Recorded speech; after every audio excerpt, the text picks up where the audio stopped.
Shalom Bapak Ibu Saudara yang diberkati Tuhan, kita bersyukur bisa berjumpa kembali di dalam renungan Kristen kita pada hari ini.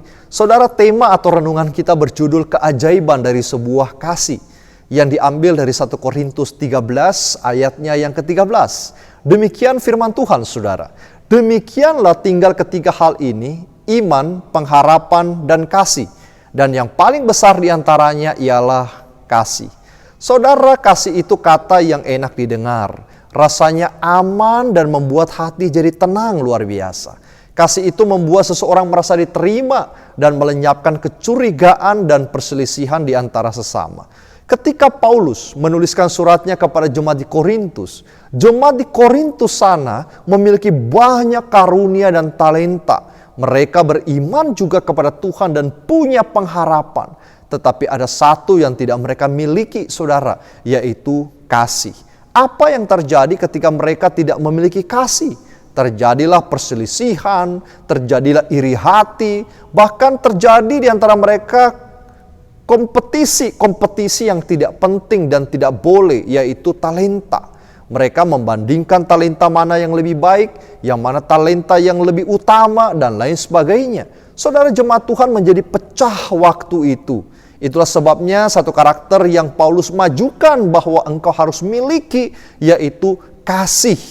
Anda membutuhkan kasih untuk menyelesaikan masalah Anda. Masalahmu dengan Tuhan, masalahmu dengan suamimu, masalahmu dengan istrimu, masalahmu dengan anakmu, masalahmu dengan orang tua, masalahmu dengan sesama.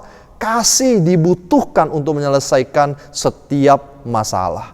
Kasih itu sederhana, tetapi lebih kuat daripada segala sesuatu. Saudara, Profesor John Nash dari University Princeton adalah seorang yang sangat jenius di dalam bidang matematika. Ia menghabiskan sepanjang hidupnya menekuni dunia angka yang abstrak, persamaan, dan juga hayalan. Padahal Nash menderita schizophrenia, yaitu penyakit mental yang dapat menyebabkan kelakuan aneh dan mengganggu hubungannya dengan sesamanya. Dengan pertolongan medis dan kasih sayang istrinya, kasih sayang keluarganya, ia belajar untuk hidup dengan penyakitnya. Dan akhirnya ia memenangkan hadiah Nobel.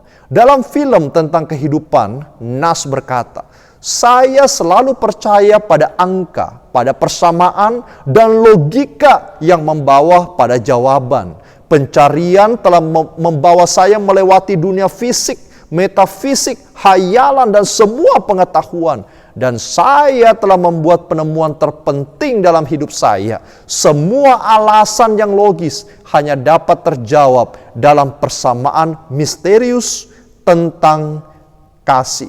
Saudara, dia tidak akan pernah bisa menemukan begitu banyak jawaban di dalam pengetahuannya apabila dia tidak melihat, merasakan kasih dari istrinya dan keluarganya. Saudara, saya hendak mengatakan kepada kita bahwa kasih tidak hanya melampaui iman dan pengharapan, tetapi juga melampaui pengetahuan. Kasih itu membawa kita melampaui akal menuju pengertian yang sesungguhnya tentang Allah. Itu yang dicatat di dalam 1 Yohanes 4 ayat 16. Kasih membuat Allah turun dari surga. Kasih membuat kita melepaskan pengampunan yang mustahil bagi orang yang bersalah. Kasih itulah satu-satunya yang tersisa, saudara, ketika kita berjumpa dengan Tuhan di surga. Dan iman kita kepada Tuhan di dunia ini akan selesai berjumpa dengan Tuhan. Nubuatan, pengharapan akan selesai ketika kita berjumpa dengan Tuhan. Saat kita berjumpa dengan Tuhan, yang tersisa cuma satu, yaitu kasih. Saudara, kasih Allah begitu besar dalam hidup kita. Sehingga kasih itulah yang juga memperjumpakan kita dengan Bapa. Kasih itulah yang mendamaikan kita dengan sesama kita. Kasih Allah tidak dapat dijelaskan. Kasih tidak dapat didefinisikan. Kasih hanya dapat dialami. Saudara, hiduplah dalam kasih Allah. Dan hidupkan kasih itu bagaikan lampu bagi sesama kita. Kiranya kasih melingkupi dan meliputi seluruh hidup kita. Tuhan memberkati.